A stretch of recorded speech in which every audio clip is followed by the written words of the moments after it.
Yom Hashoah, more than other sacred days, reminds us that we are a people defined by history. We carry our past with us. We don't walk through this world as lonely individuals disconnected from our history. We're characters in the world's oldest continuous story, each of us charged with writing its next chapter and handing it on to those who come after us. That's what we're doing here this evening, remembering, ensuring that future generations that sit right in front of me, carry this sacred obligation of remembering our ancestors who perished in the Holocaust. Never again. Never again is now. The story that we will tell tonight about the St. Louis is the story of a powerless people. As we speak right now, in this moment, the brave soldiers of the IDF are operating in Rafah. Tonight, as we remember those we have lost, we also pray for the soldiers who are fighting so that never again is not just a slogan, it's something we carry with us. Hashem Yishmor. May God protect the soldiers of the Israel Defense Forces. We remember through the sacred act of bringing light into darkness, of lighting candles. And I want to just acknowledge, I will call up Milt and Pauline in a second, but I acknowledge this downstairs, and I want to acknowledge this here in the sanctuary, our gratitude, Milt and Pauline, to your generosity in gathering people before we came into this sanctuary. And it shouldn't be lost on us that there was joy downstairs in the lower level. There was a sense of community, of being together, and in some ways it is the greatest response to that which we remember this evening, and that is the solidarity and the joy that we take in our own Judaism and our Jewish identities. So Milton and Pauline, thank you for bringing us together. Thank you for the work you do to bring people into this sacred space for us to fulfill that obligation of remembering. So I'm going to invite several people to come forward and to light candles. We're going to come up as a group and everybody will have the opportunity, but these are members of our community whose ancestors, parents, grandparents were part of the Holocaust, surviving the Holocaust. We have also members coming up who I'm going to invite Harvey Moser to come up as well. Harvey, you were on the St. Louis, and you have told your story countless times to people about that part of your life, and we welcome you here this evening. Henry Salmon, you'll come up, and Vera Sullivan, both with close family connections, parents who were part of the St. Louis, and we honor their memories this evening by inviting you to come up. I'm not sure if the Marcuses are here, Andy and Judy. Yes, so found out this week, Andy, that your aunt Ilsa was on the St. Louis, and I'm going to invite you as well to come forward. So I'm going to read some names, and as I read, please come forward as we light up the darkness in memory of those who perished in the Shoah. So Milt and Pauline Zablow, Rita Moser, Shireen Rutman, Tom Markovitz, Amy Goldberg, Henry Salmon, Vera Sullivan, Louis Davidowitz, Andy Marcus, and Harvey Moser. I invite all of you to come forward as we sing Anima Amin.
Thank you to all who came forward, as I said, bringing light to the darkness that we feel here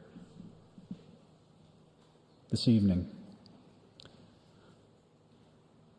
For me, always, as we come together on Yom Hashoah, one of the most profound moments is when we turn to our teens, who have always played a role in this ceremony.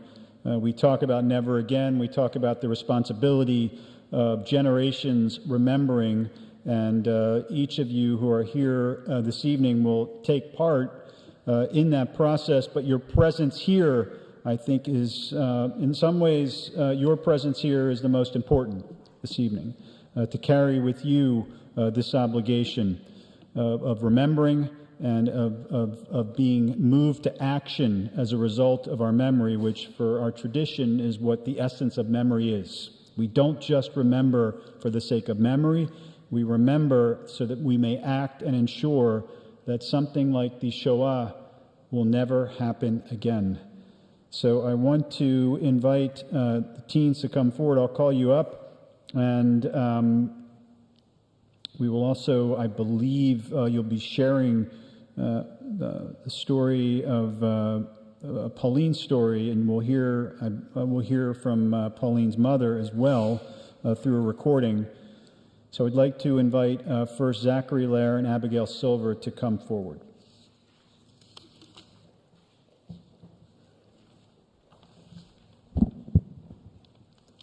My name is Abigail Silver. Pauline Zablow used to give me coffee talks regularly when I was in 7th and 8th grade. Sometimes these talks were about her day, and sometimes they were stories of the Holocaust that our family shared with her.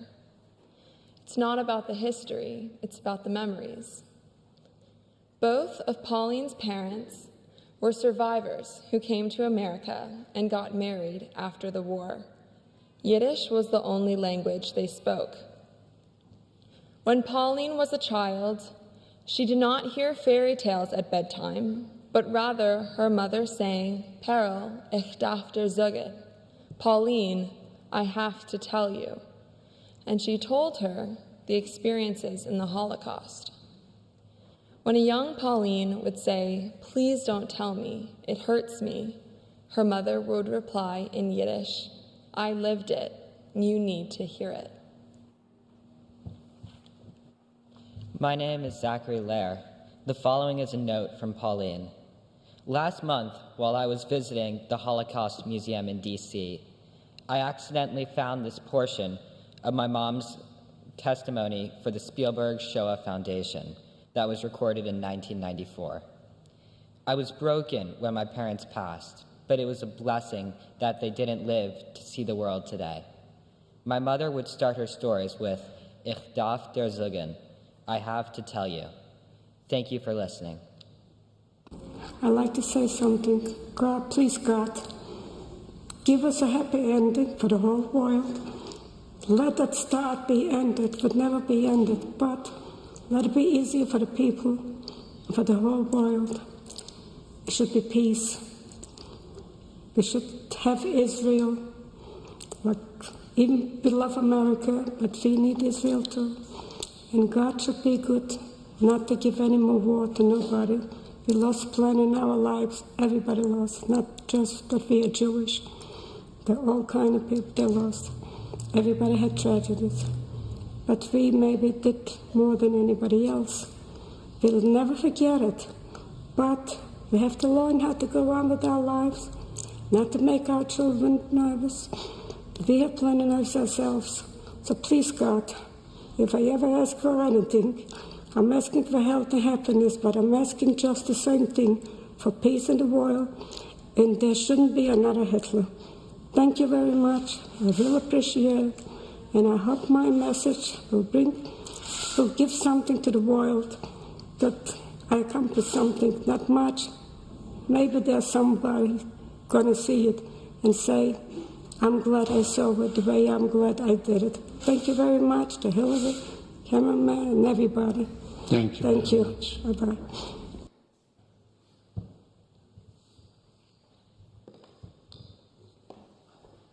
Zachary and Abigail, thank you. I'd like to invite Alyssa Schwartz and Judy Weintraub to come forward.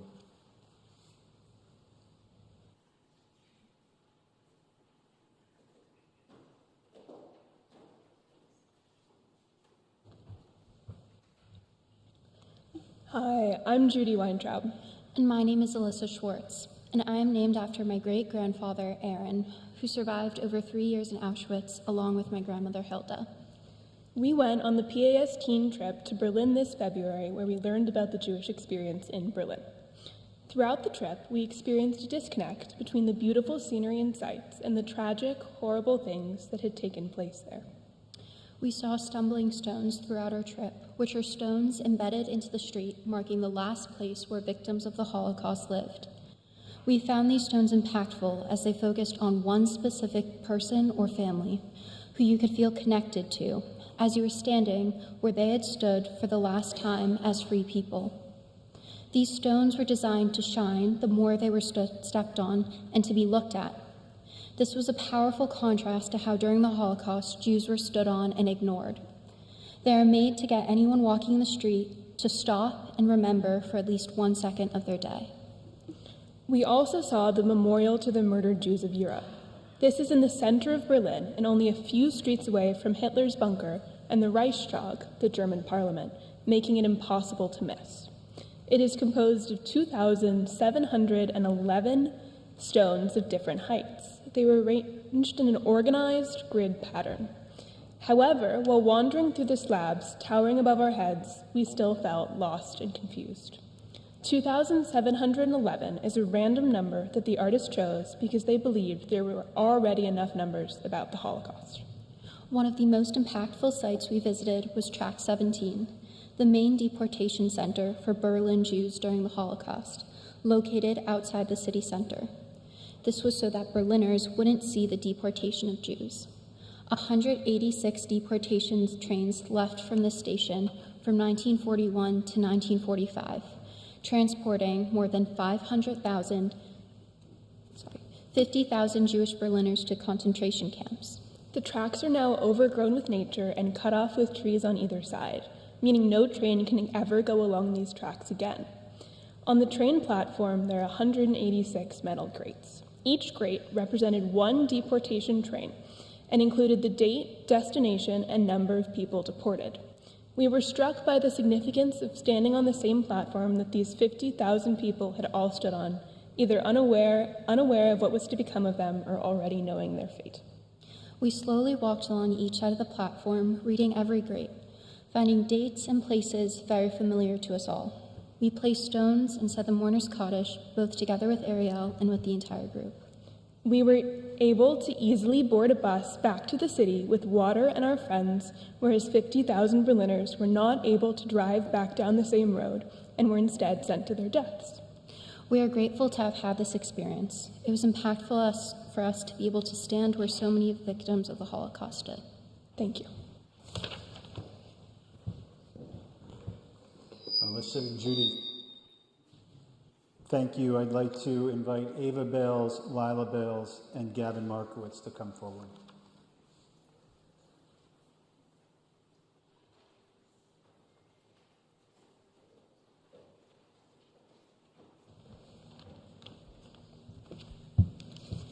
Hi, I'm Ava Bales. I'm Lila Bales. And our grandmother, Agnes Bales, was born in 1938 in Budapest, Hungary. At 5 years old, both her parents were taken away, and she was left alone with her brother, my Uncle George, may he rest in peace. Bubby told me how when her mother, Ilumama, was giving birth outside the hospital window, she saw signs that said, "Death to the Jews." I find it sad and scary that on my way here, I felt that same hate. Now, this is Vera Sullivan's story. Billy Joel's grandfather, Carl Joel, and my grandfather, Leon Joel, were brothers in the family textile business in Germany. My grandparents, Leon and Joanna Joel, and 10-year-old son, Gunter, were on the St. Louis in May 1939. They were following Leon's brother, Carl. My mother was not on the ship because she was working in England as one of the 20,000 German Jewish women allowed to work in the UK. My family surprisingly traveled first class. The ship was a luxury liner with a pool. Everyone had a great time on the ship until they were in the middle of the Atlantic. The captain was informed via telegraph that the passengers would not be able to get off in Havana. The captain was sympathetic to the passengers hoping to escape Germany, but he knew there were Nazis on board. The ship was denied refuge in Cuba, America, and Canada. It went back to Europe and landed first in Antwerp, Belgium. My grandfather chose to go to France and went into hiding in Creuse, France. In 1942, they were rounded up and shipped to Auschwitz.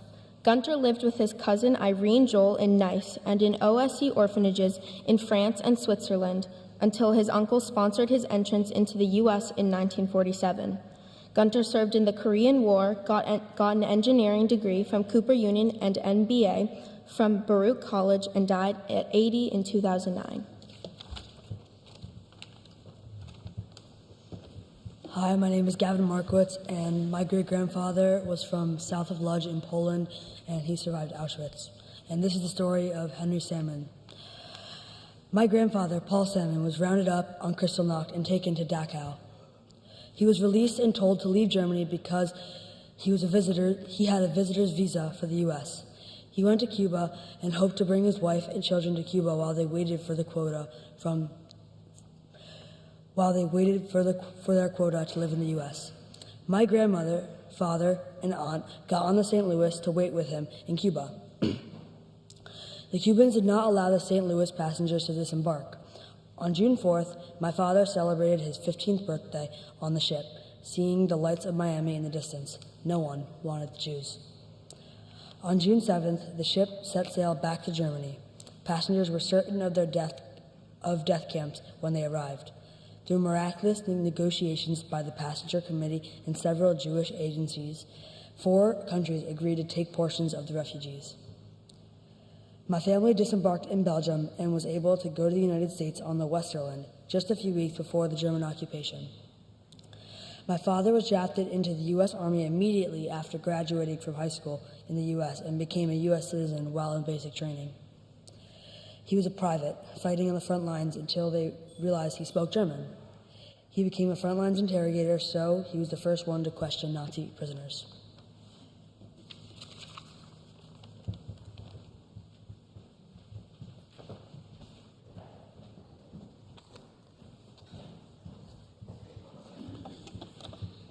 Ava, Lila, Gavin, I want to thank you for sharing stories of Henry's family, of Vera's family. We heard about Pauline's family. We heard family stories from our teens. I want to thank you all. And as we turn to our speaker this evening, I want to invite Rachel Steiner to come forward and introduce our guest.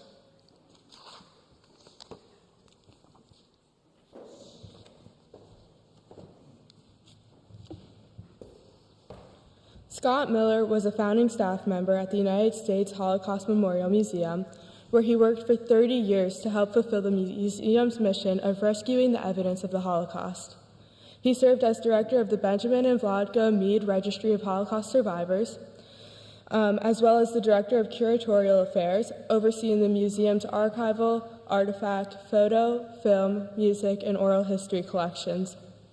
Scott co-authored with Sarah A. Ogilvie, Refuge Denied, The St. Louis Passengers in the Holocaust, which tells the story of their trek to trace the fate of all the St. Louis passengers. He also authored Teaching About Denial of the Holocaust in the Journal for Social Education and co-edited with Randolph Bram on the Nazis' Last Victims, the Holocaust in Hungary. Currently, Scott is a guest curator for the new Core exhibition at the Hilton Family Center for Holocaust Education in Phoenix and serves on the Academic Advisory Committee at the Tree of Life Memorial Project in Pittsburgh.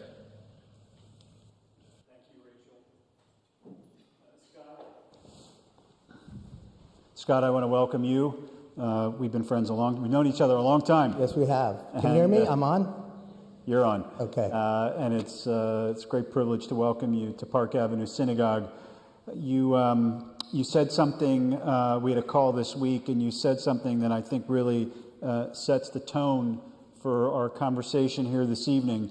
You said the book reminds us that history is about stories, And the St. Louis isn't just a ship, it's the story of survivors. And that's what I want to talk about this evening.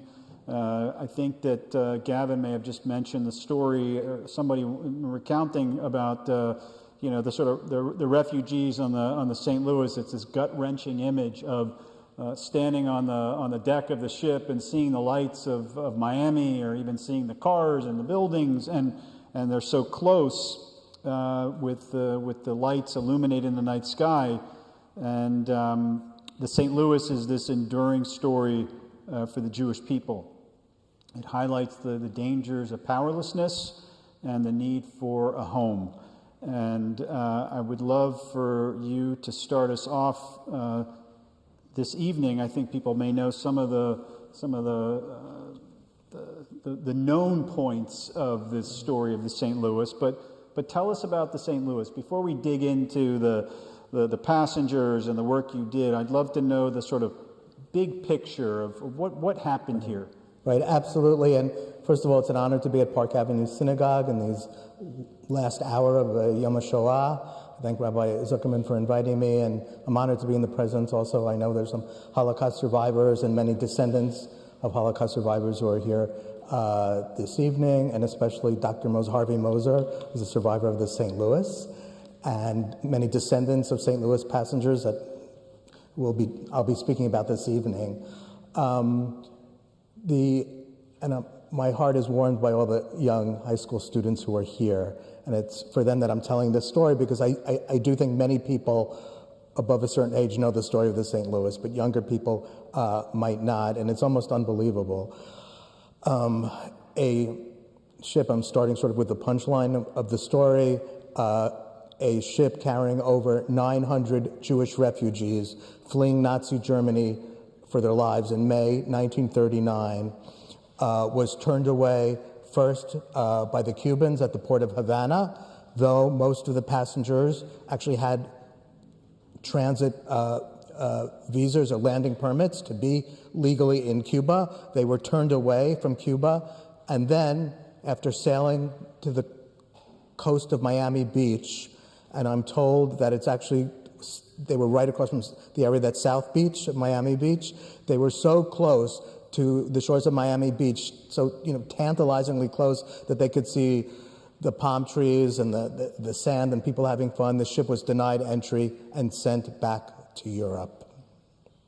Just to go back step a little bit, and the image that you could see on either side of me is passengers boarding the St. Louis. It's May 13th, 1939. At this point, German Jews would go anywhere in the world. Even if they wanted to live in the United States, there were very strict quotas. Around only 27,000 immigrants from Germany were allowed into the United States, and there were tens of thousands, way more than that, who wanted to come here. So the idea was that you would go anywhere in the world that would let you in. There were Jews who went to Shanghai. There were Jews who went to South America. There were Jews who went to Cuba. You'd go anywhere. It was better than Germany, and you'd wait for your waiting number to come up. So the passengers on the St. Louis, of all the destinations in the world, they thought they were the lucky ones, because Havana is so close to the United States. They would just wait it out there. And the ship set sail. It was very bittersweet. It was sweet because they were getting out of Germany, but it was also bitter. Germany was their home for many, many generations. And though they had landing permits, when they got to the port of Havana, they were greeted by Cuban police in small boats, and they were kept being told that they could land tomorrow, mañana. And as one of the St. Louis passengers said to me, mañana never came. There was no tomorrow. They were not allowed to disembark. There was one passenger named Max Lowe from Breslau, Germany, who was so panicked at the idea of going back to Germany that he slit his wrist and jumped ship. And I know I watched Dr. Moser's oral history, and he remembers it. And he was, Lowe was rescued by the Cuban police. He was put in a hospital, though his wife and 2 children on board the St. Louis were not allowed to disembark.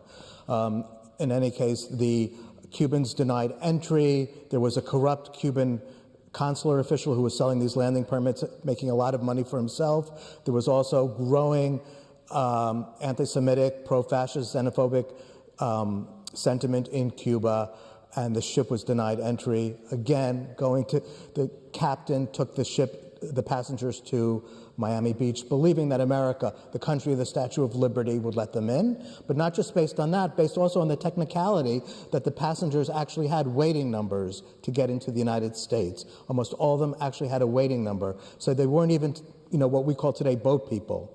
They were people on a boat, but they were not boat people. They were people with actual paperwork to eventually get in the United States.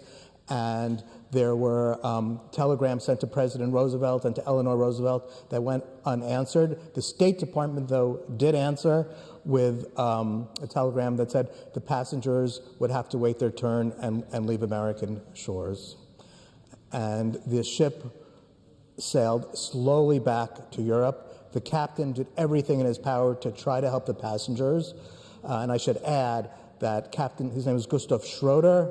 Gustav Schroeder, when the ship was sailing to Cuba, he instructed his crew, many of whom were members of the Nazi Party, that these passengers were Germans and they paid for their tickets and they're to be treated like any other German, which was an astounding thing to say publicly in 1939.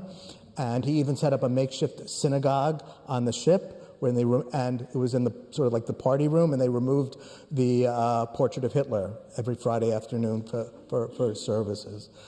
Captain Schroeder was in touch with the representatives of the Joint Distribution Committee, the JDC, and a deal was brokered with 4 European countries other than Germany to take in the passengers: France, Belgium, Holland, and England. So on June 17th, 1939, the St. Louis passengers disembarked in Antwerp, and they were dispersed between those 4 countries. And at that point, that was considered somewhat of a happy or satisfactory end to the story. But we all know from history, historical vision's always 20/20, that in May and June of 1940, 3 out of those 4 countries where the St. Louis passengers were, Belgium, France, and Holland, were invaded by the Nazis. So yet again, those St. Louis passengers on the continent were under Nazi rule. The St. Louis passengers, you could say, were double-crossed. They literally double-crossed the ocean, and they were really double-crossed by history, that they ended up again under the rule of the Nazis. But it's a very important fact that the passengers had waiting numbers to get into the United States. That's something that a lot of people don't know, and there was absolutely no flexibility on the part of the State Department. We can get back to that later. I want to put a pin on that, Scott, because we're going to come back to America in that year and post-1924. Before we push ahead with the passengers, I want you to describe the scene, because you talk about it in the book, and it's another one of these, on the deck looking at the lights of Florida. They're docked in Havana, right? And people, their family members, come out in motorboats and there are pictures of people talking to their family members. One of the photos that I'll show you in a few minutes is a photo of the St. Louis passengers. They're looking out at their relatives in Havana. Many of the St. Louis passengers already had relatives in the United States who flew down to Havana to greet them. And a lot of they were in the port of Havana waiting joyously for their parents, their aunts, or uncles, and a lot of them, when it was clear that the passengers were not going to disembark, they took these little sort of boats and just sort of sailed out right to the St. Louis. They were not allowed on the ship, but they were yelling up to their family members. And for many of them, it would be the last time they would see their relatives alive. So it's something that you really it's hard to imagine. But there's photographs of it. It's documented by history. So we know the story writ large. I think that the conventional wisdom that most people were operating with for years was that most of the people who went back to Europe died in the camps, right? But that's not the case. Correct. And you sort of find that out. You recount it in the book. I think that there was a survivor of the St. Louis, and there were like 3 or 4 who came into the office in one day or something. But it sets you and Sarah, who you'll talk about, I'm sure. We'll get to the detective work, but talk to us about the passengers, because the assumption that most of them died is not true. That is correct. The majority of St. Louis passengers actually survived the war. It was, I wouldn't say it was a little known fact, it was a totally unknown fact and a great surprise to me and to many others. And also it was a surprise to many of the St. Louis passengers who survived, who thought they were among the lucky few who survived. And people will often ask, how is it that the majority survived? And it goes back to something I said a few minutes ago. They survived. Many survived because their waiting numbers actually began to come up in late 1939, 40, 41. So St. Louis passenger Harvey Moser, his family's number came up in 1940, and they were able to leave France to come to the United States. Egon Salmon's family's waiting number came up. His father, Paul, was already in the United States. We'll get to that in a few minutes. But the point is, these waiting numbers really tipped the scale in favor of survival for this particular group of people. But there were dozens of St. Louis passengers. Their waiting numbers may have came up in 42, 43, as they were on cattle cars to Auschwitz and Sobibor.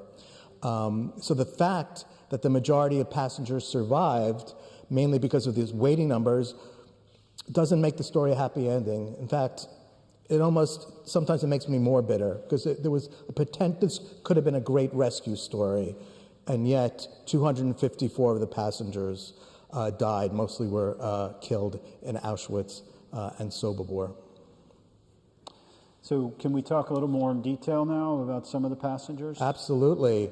And I'd like to, good, we started. So I see the photos in front of me, so, but they should be on either side of you. So we are going to talk first of all, many of you, I'm sure, know Henry Salmon, the congregant here at Park Avenue Synagogue. His father, Egon Salmon, who I knew quite well, who just died 2 years ago, was a passenger on the St. Louis. Egon is in the photo that you see, sitting, the young boy sitting all the way on the left, the very handsome young boy that you see on the left. And I love this photo. I only knew Egon as a senior citizen. But I would recognize that photo if I saw it lying on the street somewhere. I thought it was Egon. It really it looks like him. So Egon's father was sent to Dachau, I believe, after Kristallnacht, and then was released on the condition that he leave the country. And he left Paul Salmon. He left the country very quickly, got out of Germany, and then was able to get passage on the St. Louis for Egon's mother, his sister, and for Egon. And the rest of the story, I told you they were denied entry, Cuba, United States, sent back to Europe, and they were in Belgium. But again, fortunately, their waiting number came up, I believe was, they came to the United States in April of 1940. And if we could just go to the next photo, that's great. That's Egon's immigration card that the family arrived in April of 1940. We can go to the next photo. And Egon was not only a Holocaust survivor, he was also a veteran. He enlisted to fight for his adopted country. I believe he was in North Africa, in Italy during the war. I mean, this is a lot of adventure for a young guy within just a few years. And then Egon went to high school in the United States. He graduated from New Dorp in Staten Island. And the next photo is, that is Egon at the 75th anniversary, at the New Dorp High School graduation on the 75th occasion of the 75th anniversary of his graduation. A very special program. and experience you could imagine for these students. And I want to thank Wagner College in Staten Island for providing this photo. The Salmon family sponsors Egon Salmon and family lecture every year on Kristallnacht in November. I was fortunate once to be part of that program. They were very early supporters of Holocaust memory. So this is a story of an American success story, but with a twist. An immigrant that was, when Uncle Sam wanted him the second time to fight, he was there, but Uncle Sam did not want him when he first came to tried to get into the United States off the coast of Miami. It's a very, very special story, and I want to acknowledge that Henry's here with his wife Linda, and most importantly, I'm so honored that Marie came tonight, Egon's wife. Thank you so much. I'm so honored that you're here. So this is the picture that Rabbi Zuckerman described, the St. Louis passengers at the port of Havana looking out at their relatives, some of whom were in the harbor, but many of whom came very close on these small little boats, and it was a scene of just, you could imagine, absolute mayhem and panic. So one of the young guys who was at the port of Havana that day was a man named Helmut Joel. And Helmut Joel was fortunate enough to get out of Germany, and he was there to greet his aunt and uncle, Leon and Johanna Joel. And I'm honored tonight that Leon and Johanna Joel's granddaughter, Vera Sullivan, is here tonight.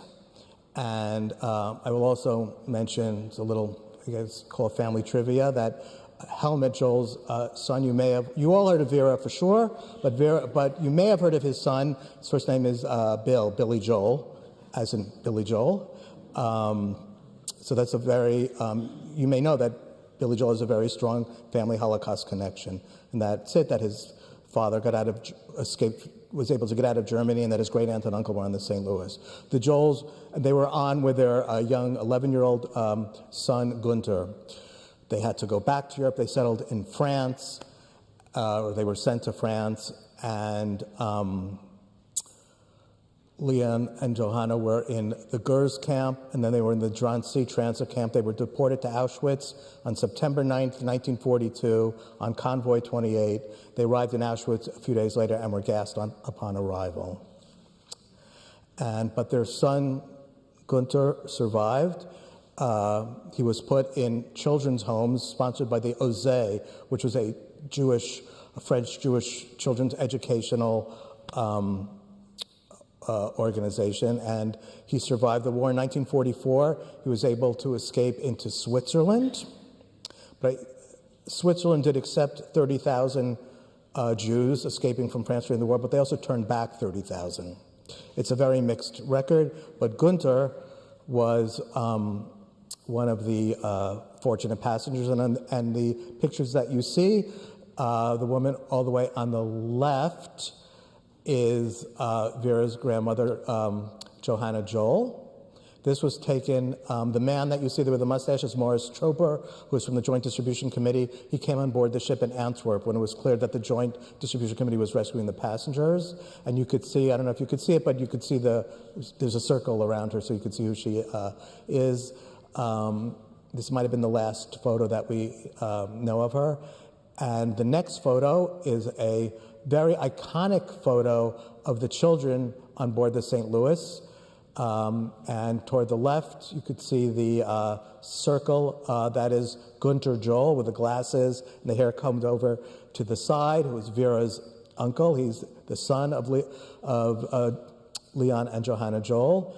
And I have to say that, unfortunately, most of the St. Louis passengers were extremely open in telling their stories. To me personally, on oral histories, like Harvey Moser, like Egon Salmon, and Helmut Joel was one of the few survivors of the St. Louis who did not want to talk. I called him a few times. Gunter, right. Gunter Joel, he hung up the phone. He he was traumatized and did not want to speak to me.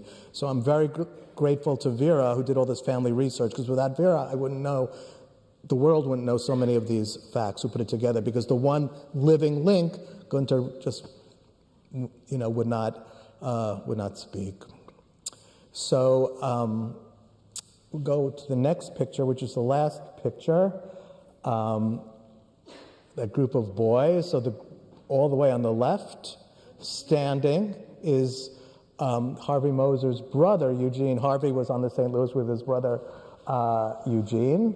And you might look at this photo, and I need a picture of Harvey. I don't only have Eugene. As a child, if there are, I would like to add to this. You might look at this photo and say, those boys look like they're having such a good time, because they did have such a good time on board the ship. This was such an adventure to them, especially after being under the Nazis for 6 years, where they couldn't play in public programs and go to schools, and here they are all together. So Harvey and Eugene were on the St. Louis with their parents, and they were when the St. Louis was sent back to Europe, they were sent to France, and I believe Harvey's father was at an internment camp near Lyon. His mother was at home, and I think Harvey and Eugene were also at these Ose schools, and two separate Ose schools, and the Moser family was very fortunate, like the Salmon family, that they survived intact. A number of the boys that you see in these photos survived, but their parents didn't, or their siblings didn't. And so the contrast between the Joel family, who came out totally broken, and the Mosers and Salmons, who lived to tell this story and did tell this story. Harvey Moser's on the Speakers Bureau of the Museum of Jewish Heritage. Egon spoke at dozens of venues, many of which we were together, and I know that the Salmon family trunk that was taken on the St. Louis is now on display at the Museum of Jewish Heritage in New York. These are three very different stories, but sort of a microcosm of the Holocaust.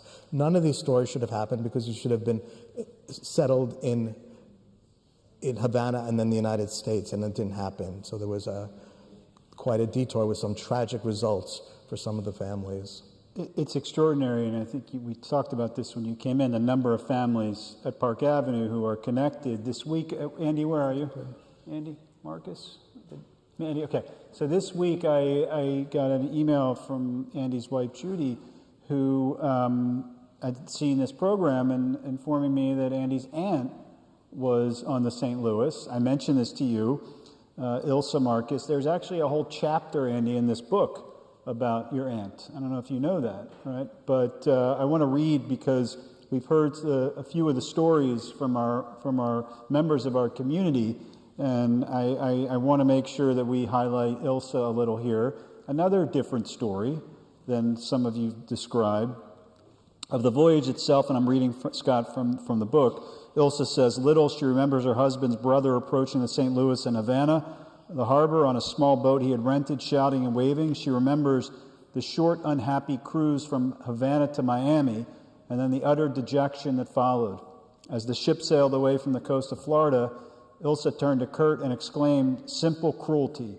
How could anyone send even a dog back to Germany under such conditions?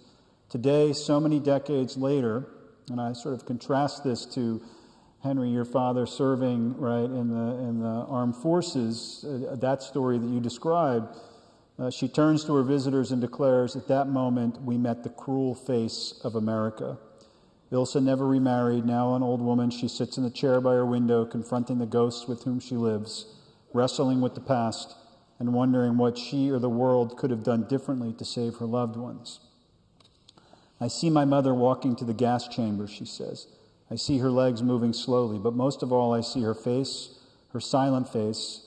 If only I could have done something. If only the doctors in the Brussels Jewish infirmary would have thought to say that my mother had a contagious disease and was just too ill to be brought to Mechelen. She could have survived. There were, after all, other Jews who survived the war in that hospital. And then, Scott, which I think is a really powerful paragraph, you and Sarah write, the if-onlys and what-ifs never relent. Why were we so passive while on board the St. Louis? Ilsa wonders out loud. What would have happened if we had gone on a hunger strike? And then, if only our family business had not been so successful, I could have convinced my father to emigrate sooner. What if we had left Germany before 1939? We would have been on a ship other than the St. Louis, arriving safely in Havana or some other port. My mother and I should have been more forceful in this regard. And that's just a small part of a larger chapter on Ilsa and her experience. Yes, there's a lot of what ifs. And just to make sure that everyone knows, so Ilsa was on the St. Louis with her parents, a brother, and newlywed husband, and only she survived. They were, when I spoke before about survivors, though, but who came from broken families. And Ilsa, who lived up in Washington Heights, she has since passed away, was one of the most feisty women I know. I asked her how she survived, and she said she was at forced labor at Auschwitz, and that she was making hand grenades for the Wehrmacht, for the German army, and she said that she booby-trapped them so they'd go off on contact. I mean, that's the type of person that she was. But I mean, it was such a tragic, story. Again, reminding you, these people were off the coast of Miami Beach in early June of 1939. Scott, I want to cover two other areas with you. And the first is, you know these stories backwards, forwards. You know these people, right? And these people were unknown, and an enormous amount of detective work and archival work. And I'd love for you to just talk a little bit about the process of uncovering these stories. And, you mentioned Gunther didn't want to speak. But a lot of people did. And it required a lot of hard work to find and track down these people. Right. And you just talk a little, because were it not for you, these stories wouldn't be living right now. And so, yes, there was this really unsolved mystery that hovered over America. What became of the St. Louis passengers? As Rabbi Zuckerman said earlier, in quoting me, that we think of the St. Louis as a ship, but it's really not one story. The St. Louis is 937 stories. That was the amount of passengers on the ship. And people did not know the individual stories, what became of the individual passengers. So myself and Rabbi Zuckerman referred to Sarah Ogilvie, who was my colleague at the Holocaust Museum. We did this project together with the assistance of many family members of St. Louis passengers who we came across over the years. This really was a labor of love, and it was really detective work. Yes, of course, there was a lot of, archival history work, but there were just too many gaps. Documents can only go so far, and at a certain point, we realized that it wasn't just documents we were looking for to tell us what happened to the St. Louis passengers. It was people. It was a matter of finding these people. And, I speak to a lot of, high school students, and when I ask them, well, if you want to reach people who were alive 50, 60, 70 years ago, who may be still alive today, and you want to reach them quickly, how do you do it? So, and keep in mind, we did this research in the dark ages of the 1990s. So most students will say, Facebook, some other technology that I probably had not heard of, until the day before. Social media. None of this existed, of course, in the 1990s. And what we had to do to look for people is do something that Holocaust survivors did right after the war. And that is, they went to radio and newspapers and put ads in newspapers looking for people, searching for people. Yiddish speakers would often go to the forwards and put ads. German Jews, and remember the St. Louis passengers it's a German Jewish saga, put ads in the Aufbau, the German Jewish newspaper, in search of. They went on the radio, especially in the Yishuv in Palestine and Israel, looking for people. And we did the same thing, and I'll just give you one snippet of sort of our first success story. I was very skeptical about whether this would even work so many years later. And the very first newspaper we put an ad in, was a small German language newspaper published in Tel Aviv called Israel Nachrichten, the Israel News, the Jewish News. And we listed all the passengers we were still looking for. This was around 1999. And the ad was in English, German, and Hebrew, and said if anyone has any information on any of these missing passengers of the St. Louis, please contact Scott Miller at the Holocaust Museum, and gave my phone, fax, and email address. And so you can see how old this was. It was a fax number. And although we did have email, and among the passengers we were looking for was a family of 3. The father's name was Manfred Fink, the mother's name was Herta Fink, and they had a 5-year-old boy named Michael Fink. And we always wanted to know what happened to this family because of the 5-year-old boy, whatever happened to the Fink family. And I get to work the day the ad is published in Israel Nachrichten, and as I told you, I was very skeptical, and I didn't even know the ad was published that day, and I'm going through emails, and I see an email from Israel that says, "Dear Mr. Miller, my name today is Michael Barak, but in 1939 on board the St. Louis, my name was Michael Fink. I was 5 years old. I think you're looking for me." So that was, as you could say, sort of the first success story using the media. And I called Michael Fink right away, who just passed away a couple of years ago. And the very first thing he told me was, "I just want you to know I hold the United States government responsible for the death of my father. My father did not survive, and we were off the coast of Miami. How is it that my father ended up dying on a cattle cart to Auschwitz?" And it's a question for which there is no answer. He and his mother survived. They were liberated at Theresienstadt, and then he and his mother joined him later. They went to the Yishuv on what was called Aliyah Bet, clandestine Aliyah, ships like the Exodus, which means there was no roster. That's the whole nature of being, in the shadow of being clandestine. There was no name list to look for. And then he changed his family name from Fink to the beautiful Hebrew name Barak. So a scenario like that was impossible to trace without this ad, without finding him directly, because there was no paper trail. That was why this connection with people helped us so much. We were on television. We were also on the radio. I much preferred the radio to TV because I was told, I went to media training and I was told I talk with my hands too much. So radio, nobody could see me, so I loved being on NPR. But whenever we were on media, people were listening and gave us incredible information. A lot of that is in the book, the stories of these successes. And the other thing, which is an old-fashioned way to do things, try explaining to kids what telephone books are. And at the New York Public Library, and they're still there, they have lists of New York City telephone books that we started looking at in the 1940s, 1950s, looking for the names of St. Louis passengers. And sure enough, we found many of them. We didn't know if they're the same people. There were people with the same names, but we saw that there was, started with Manhattan, that all the addresses were like in a 30, 40 block radius of each other. And I see a lot of acknowledgement in this room, of course, because we're in Manhattan. That, of course, is Washington Heights, and which was, after the war, the largest Jewish German community anywhere in the world, so much so that it was called Frankfurt on the Hudson for many years.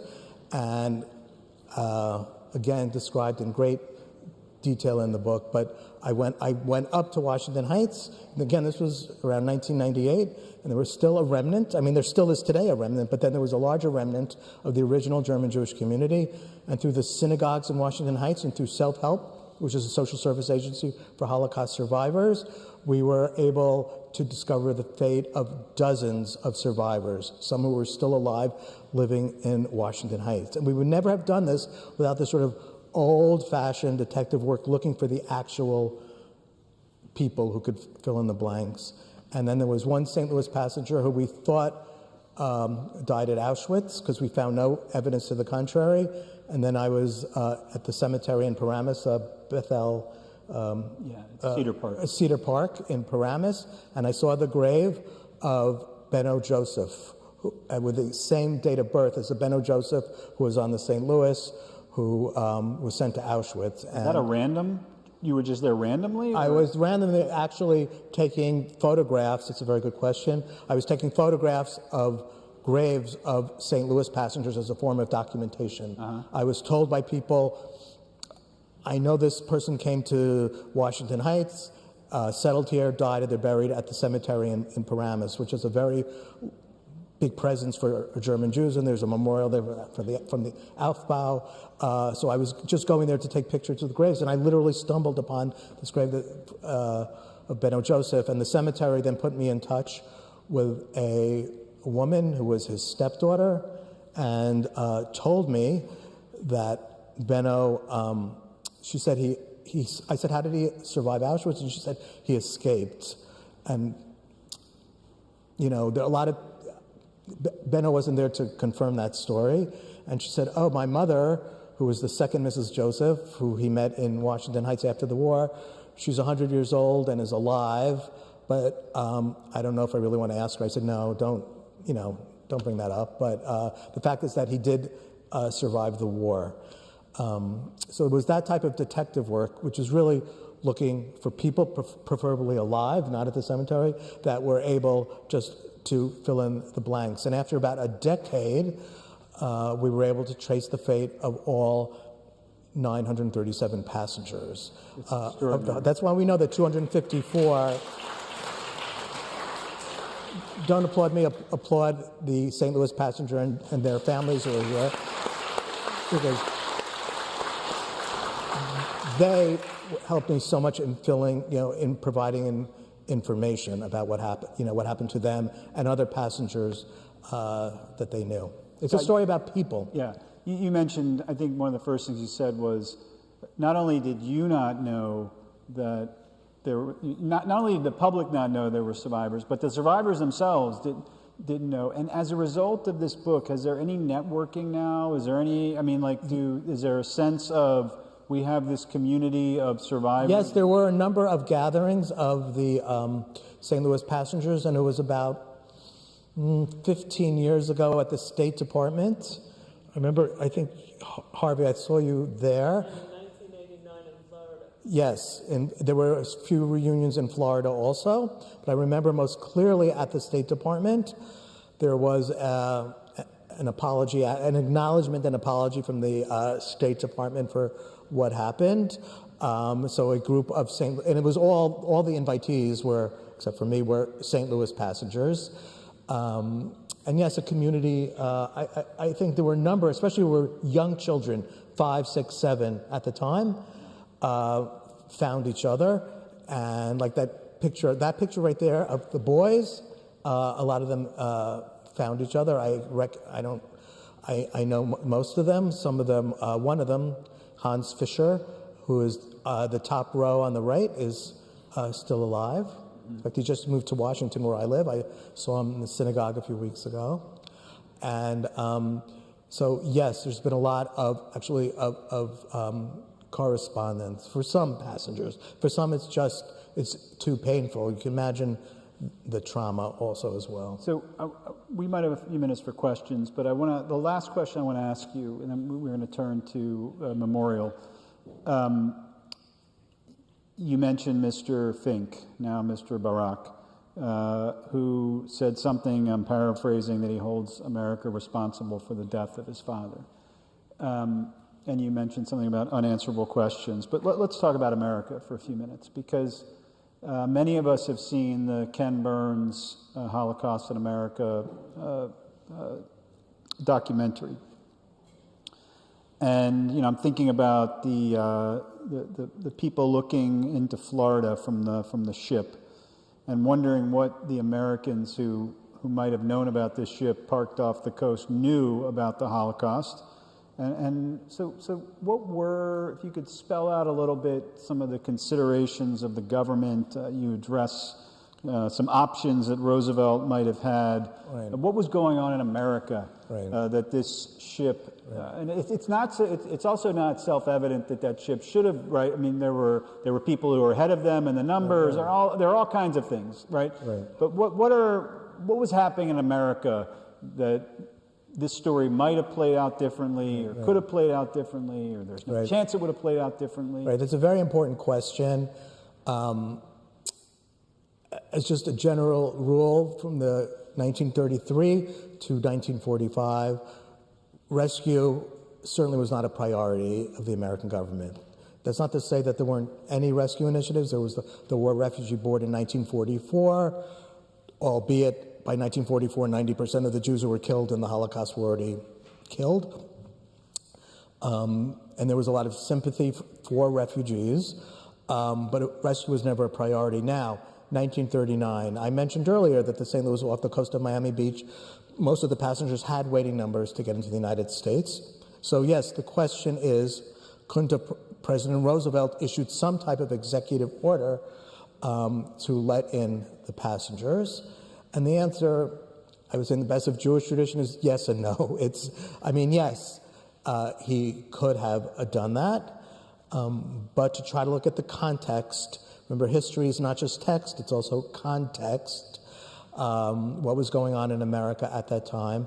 Had Roosevelt let in the St. Louis passengers, perhaps it would have been at the expense of other refugees waiting in Cuba and all over the world who had more favorable, waiting numbers, who were closer to being let in. It would probably have been in place of them.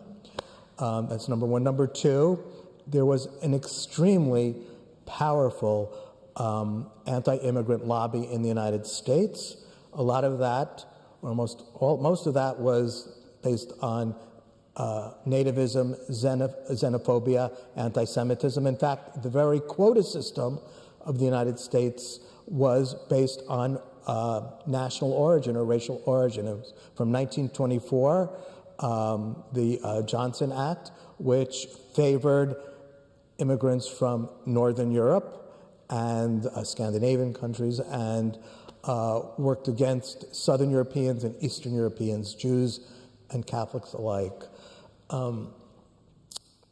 So if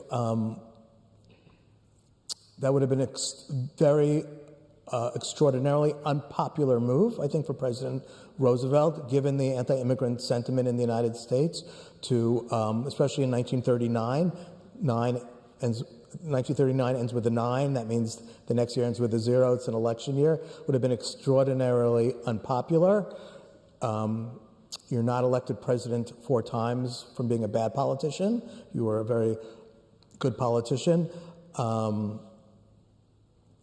There was a Fortune magazine poll from January of 1939, just a few months before the St. Louis.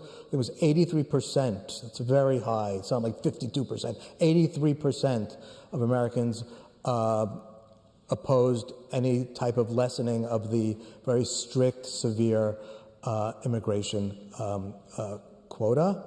Also, if President Roosevelt let the St. Louis passengers in, perhaps it would have encouraged, and I'm sure it would have encouraged, other ships to try to circumvent the system and do the same thing. So one could say it wasn't courageous of President Roosevelt and the American government not to allow the St. Louis passengers in, but from a point of view of context, I'm not saying it's justifiable, I'm saying it's understandable from the point of view of context.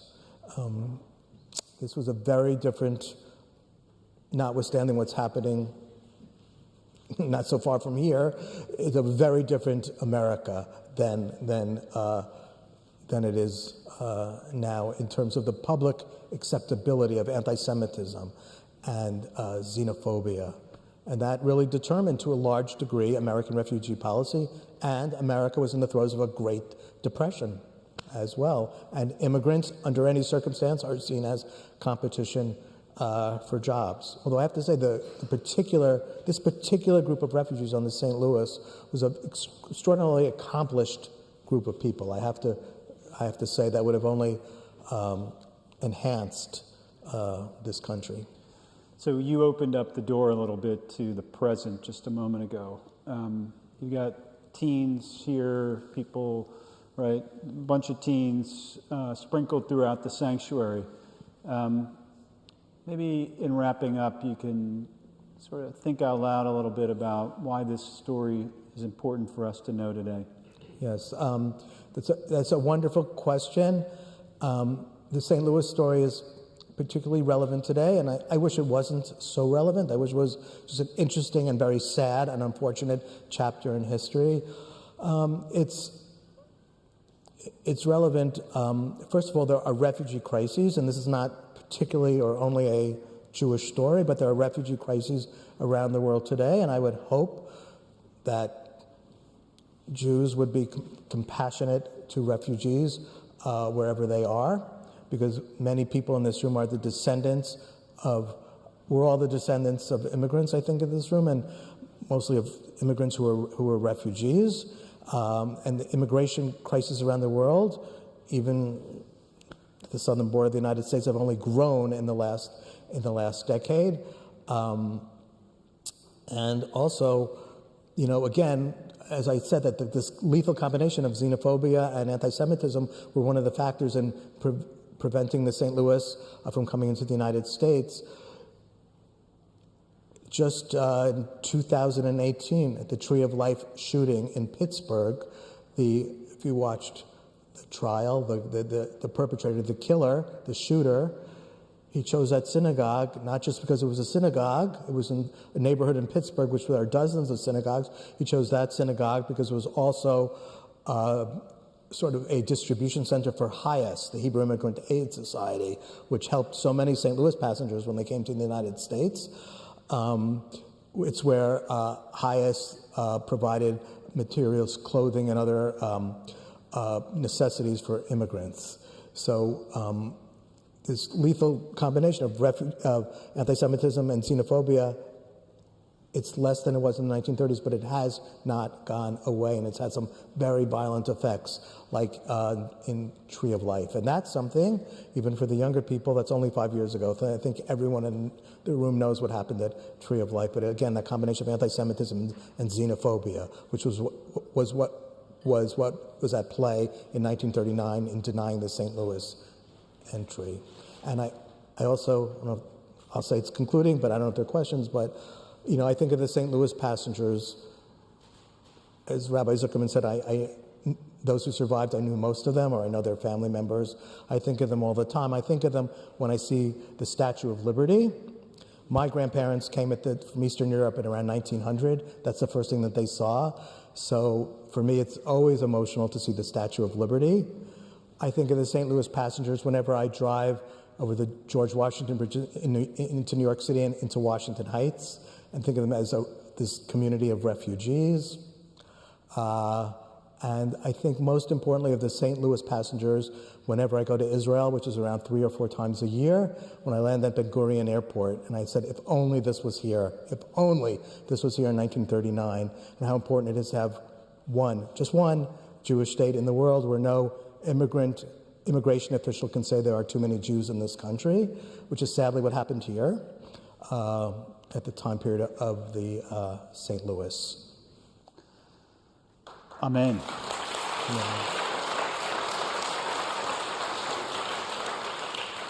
Scott, I want to thank you. It's an extraordinary book from a historical perspective of just, as you spoke about, the detective work, the archival work, I don't know, thousands and thousands of hours of research that went into this. And it is for sale in the lobby, I'm happy to say. So all the proceeds from the museum go to the Holocaust Museum in Washington. The proceeds from the sale of the book, go to the Holocaust Museum in Washington. I could never have done this work without the Holocaust Museum in Washington. But I want to close because what we're here tonight to do is to remember. We light candles, we tell stories, we share stories, we have survivors in the room. There is an element of Kiddush Hashem, right? Of sanctifying God's name in this book in the way, or the many ways in which memories are kept alive, and stories that were, up till this point, whatever year this book was published, were just unknown. And as I read this book over the last few weeks, I felt like I was part of this resurrection of memory. And I want to thank you for that, because it's an extraordinary... in an age where we think constantly about a world in which survivors will not exist, the more documentation we have, the more stories we tell, we keep their memories alive. So I want to thank you for your presence. I want to thank you for the book. And I want to invite the cantor to come forward again and lead us in the El Male, in the memorial prayer.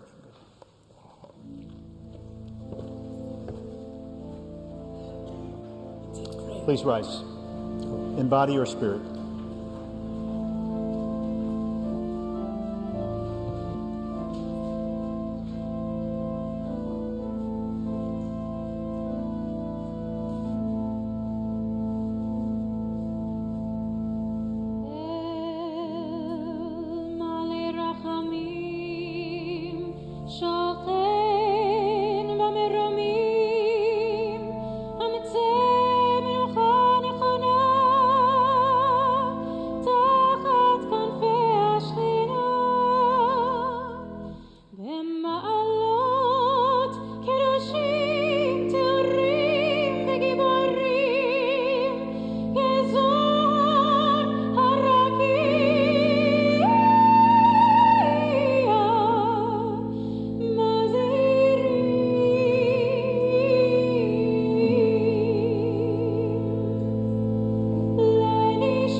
O God, who is full of compassion, who dwellest on high, grant perfect rest in your divine presence to all the souls of our holy and pure brethren whose blood was spilt by the murderers in Auschwitz, Belzec, Bergen-Belsen, Dachau, Majdanek, Sobibor, Treblinka, and other extermination camps in Europe, who were killed, strangled, burned, and buried alive for the sanctification of your name.